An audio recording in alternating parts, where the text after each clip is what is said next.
Assalamualaikum warahmatullahi wabarakatuh. Salam sejahtera untuk kita semua. Kembali lagi bersama saya di channel YouTube tercinta, pembahasan mengenai kelanjutan aset tetap. Oke, terima kasih rekan-rekan yang masih bersama kami dalam pembahasan aset tetap yang kemarin saya janjikan sampai part 2, ternyata tidak cukup, jadi harus saya lanjutkan ke part 3 untuk contoh soal dan juga perhitungan mengenai masing-masing metode penyusutan dari aset tetap. Nah, di sini saya akan membahas beberapa metode untuk penyusutan aset tetap. Itu yang pertama adalah metode garis lurus, kemudian yang kedua adalah metode saldo menurun ganda, dan yang ketiga adalah metode unit produksi, dan satu tambahan metode dari saya adalah metode jam kerja. Oke, kita mulai dari soal. Di sini saya menggunakan satu soal yang akan kita hitung dengan 4 metode yang telah saya jelaskan tadi. Nah, untuk penjelasan metode masing-masing metode ini sudah saya jelaskan di part 2, sehingga teman-teman jangan lupa untuk menonton part 2 sebelum menonton part 3 ini. Oke, kita akan mulai dari soal yang pertama. Dibeli mesin pada tanggal 1 Juni 2020 dengan harga 20 juta. Ingat, 20 juta di sini itu adalah harga perolehan dari aset tetap tersebut. Nah, itu nanti akan menjadi catatan kita bersama.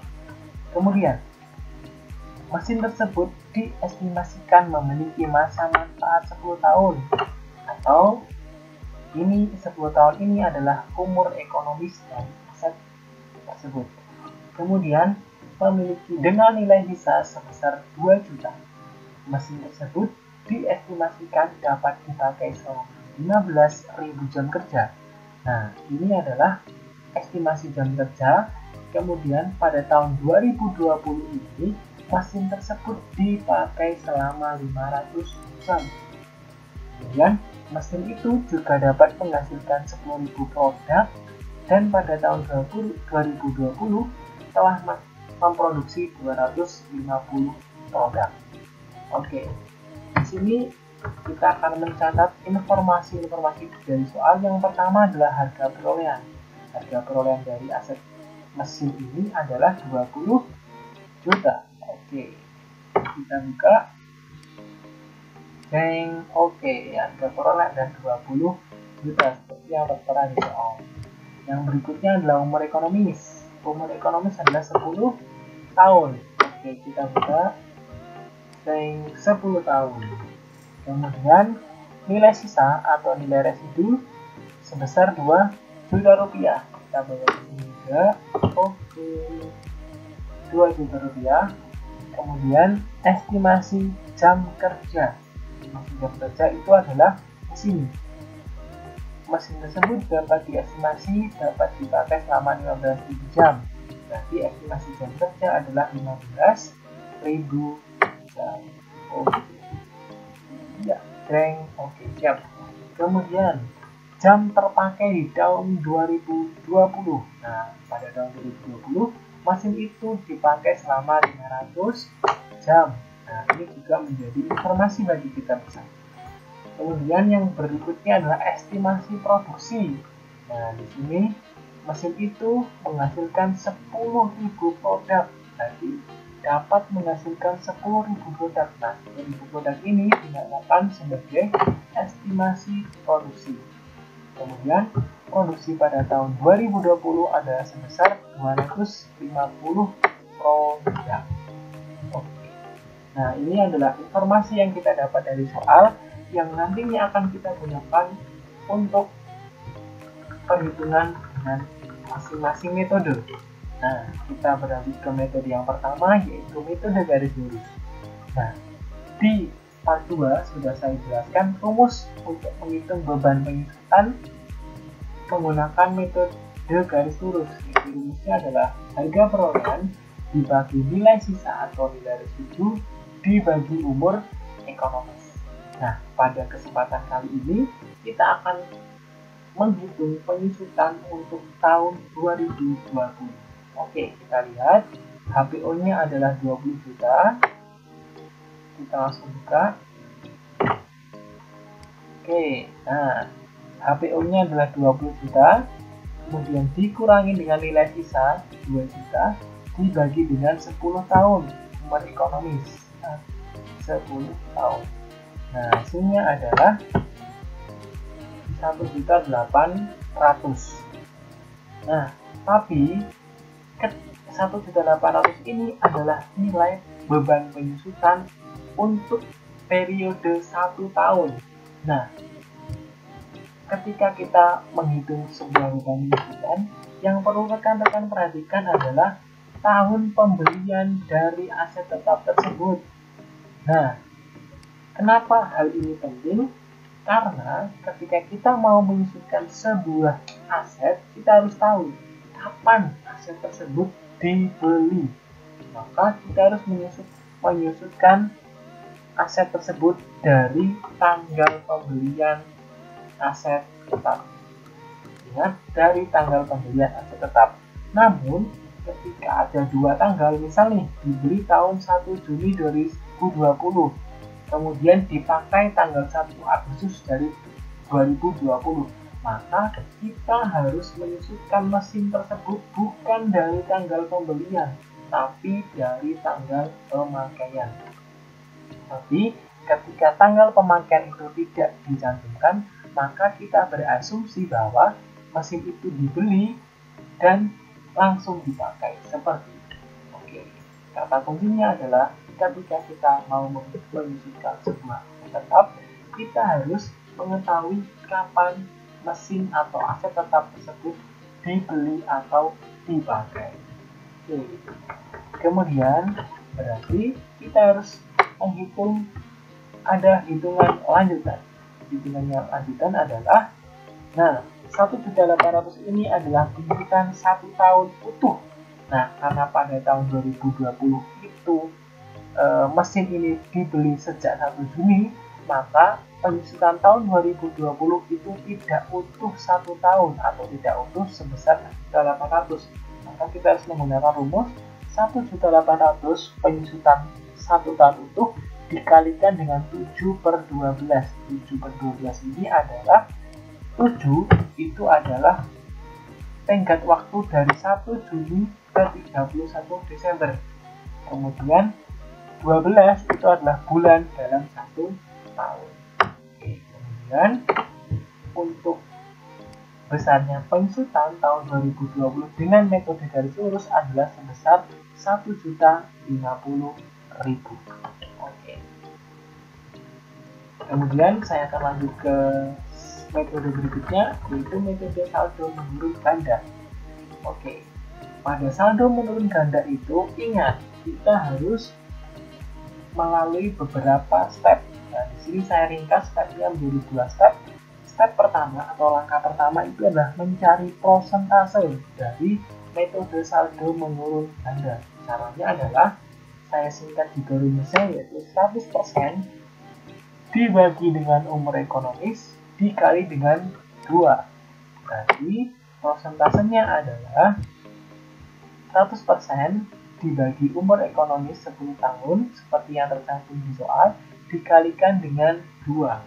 Ingat, tarif penyusutan metode garis lurus, metode saldo menurun ganda itu adalah 2 kali lipat dari metode garis lurus.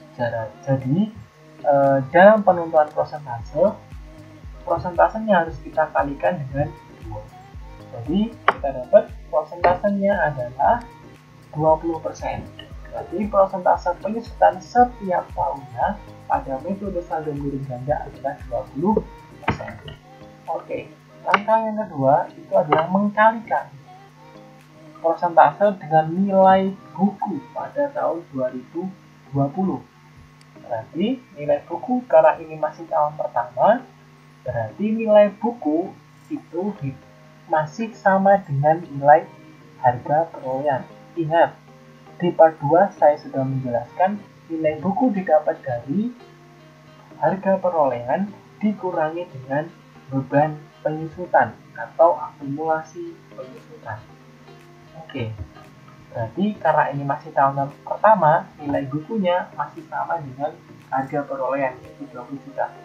Dan kita kalikan, dan berikutnya akan kita dapat 4 juta. Ini adalah penyusutan ketika tahun 2020 itu utuh 1 tahun.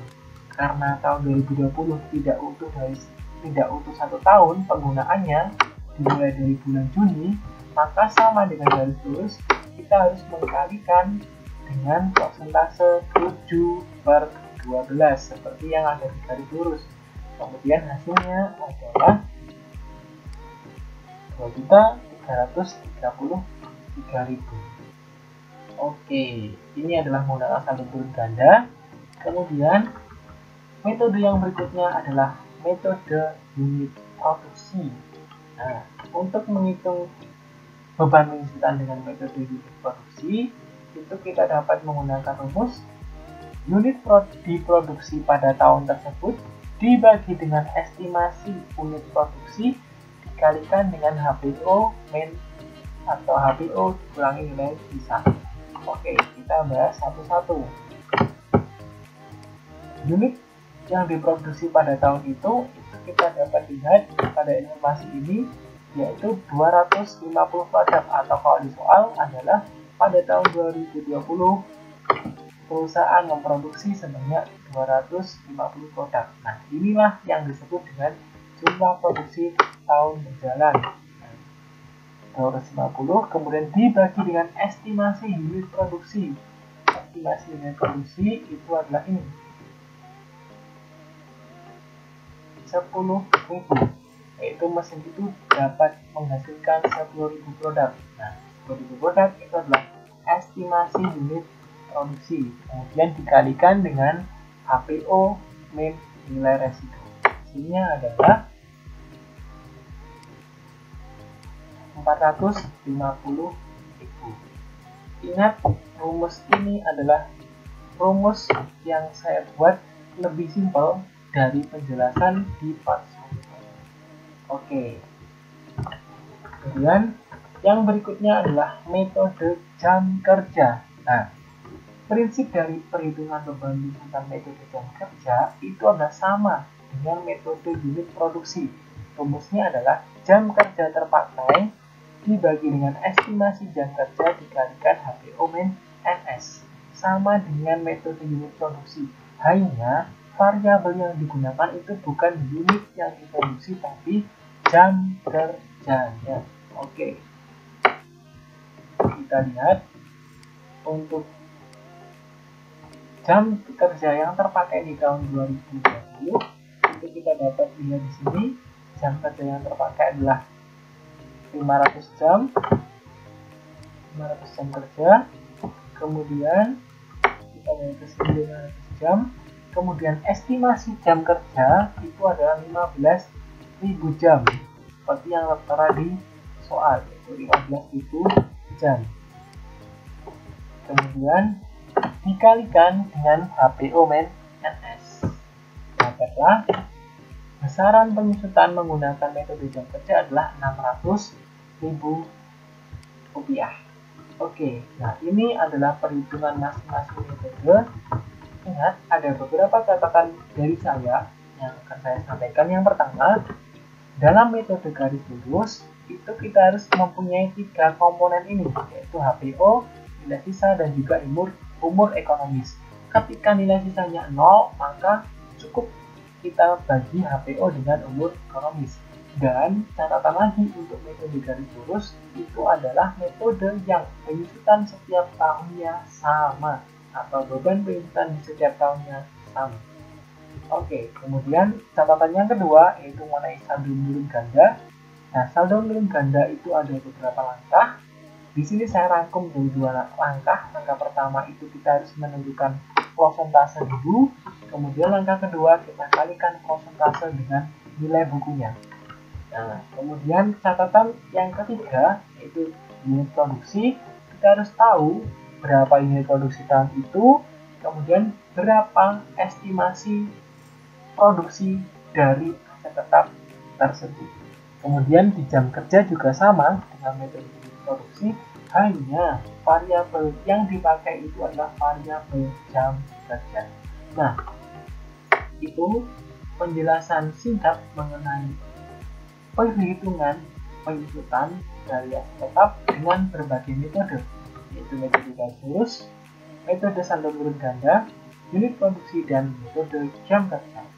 Oke, terima kasih sudah mengikuti penjelasan tutorial saya dari part 1 sampai dengan part 3, dan jangan lupa tunggu video tutorial-tutorial berikutnya tentang tutorial edukasi yang berkaitan dengan akuntansi dan juga ilmu terapan lainnya. Oke, terima kasih. Salam sejahtera untuk kita semua. Jangan lupa like ya, subscribe, dan juga share video ini karena video ini akan sangat berguna untuk rekan-rekan dan juga kalangan milenial yang sedang belajar online pada situasi pandemi ini. Oke, terima kasih dan sampai jumpa di video tutorial berikutnya.